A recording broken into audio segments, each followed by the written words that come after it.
Washington. Washington, AP. The Biden administration said Thursday that Egypt's poor human rights record hasn't improved, but it won't withhold as much military aid as it did last year regardless. Administration officials cited what they said were overriding U.S. national security interests for the decision to limit the extent they would penalize Egypt for the abuses.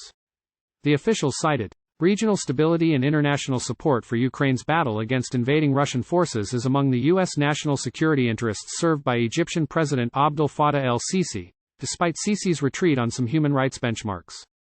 They briefed reporters on condition of anonymity under rules set by the State Department. Egypt has been a top recipient of U.S. military aid since it signed a U.S.-brokered peace deal with Israel in 1979.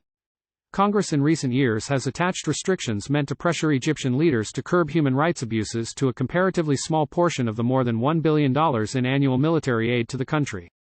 Rights groups and some congressional Democrats had urged the Biden administration to take a hard line against Egypt on human rights, while some lawmakers said strategic interests should be prioritized. An international rights advocate expressed disappointment Thursday, saying the Biden administration's decision was consistent with a long line of U.S. presidents backing oppressive Middle East leaders in the name of stability. I appreciate this honesty, that they say the situation is really bad but we have to do it because of other national interests, Amr Magdi, a senior researcher with Human Rights Watch, said of administration officials. But they should rethink what I would say is their short-sighted vision of security, Magdi said. The U.S. decision comes as Egypt has released some writers, journalists and other political detainees in recent weeks and months.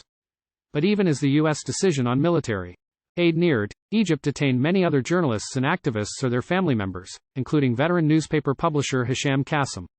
Senator Chris Murphy, a Connecticut Democrat, called it a missed opportunity to show the world that our commitment to advancing human rights and democracy is more than a talking point. The decision on how much of that portion of the rights-conditioned aid to give has become an annual assessment of the Egyptian government's retreats or advances on human rights, and an annual test of how hard U.S. administrations and Congress are willing to press for human rights versus strategic concerns. This year, the amount of rights-conditioned aid was $320 million. Of that, the State Department said the administration would withhold $85 million that it said it was legally obligated to keep back given Egypt's lack of progress on some specific rights, including regarding political prisoners. The administration intends to send $55 million of that to Taiwan and the rest to Ukraine. For the other $235 million, however, the Biden administration this year is exercising a congressionally allowed waiver for U.S. national security interests to waive the rights restrictions and give that full amount, officials said. The administration in the past 2 years had said it would hold back $130 million of the aid over Egypt's rights abuses. U.S. officials said the decision announced Thursday did not signal that the U.S. believed Egypt had made progress on human rights. They also said the U.S. would keep up its pressure on Sisi's government for reforms. Sisi's military-backed government has ruled Egypt since 2013. Sisi overthrew an elected president whose Islamist background alarmed Egypt's military in some Gulf countries. Freedom House rates Egypt with 18 points out of 100 points on a global freedom scale. Rights groups in the U.S. State Department cite arbitrary killings, torture and detention and alleged systematic repression of civil society, free press and free expression.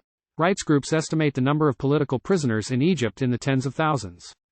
Under U.S. pressure, the government this year and last released many of the detainees ahead of the U.S. decisions on military aid, and by last year started what it called a national dialogue. However, U.S. officials said Thursday that Egypt had slowed the pace of releases of political prisoners while stepping up the pace of detentions. Rights groups said the government ultimately detained far more people than it released. Those newly detained include a teachers' union advocate who had been a member of the National Dialogue, his associates said Thursday. The Pan America Advocacy Group and Amnesty International called Thursday for the release of another newly detained rights advocate, Qasim, 64, a longtime Egyptian news publisher. Authorities arrested Qasim last month for alleged libel and slander, punishable in Egypt by prison, over criticism of the country's labor minister. Prosecutors referred him for urgent trial, which began September 2, according to Amnesty. Qasim for decades ran a series of news outlets that helped keep alive pockets of independent, free press in the country.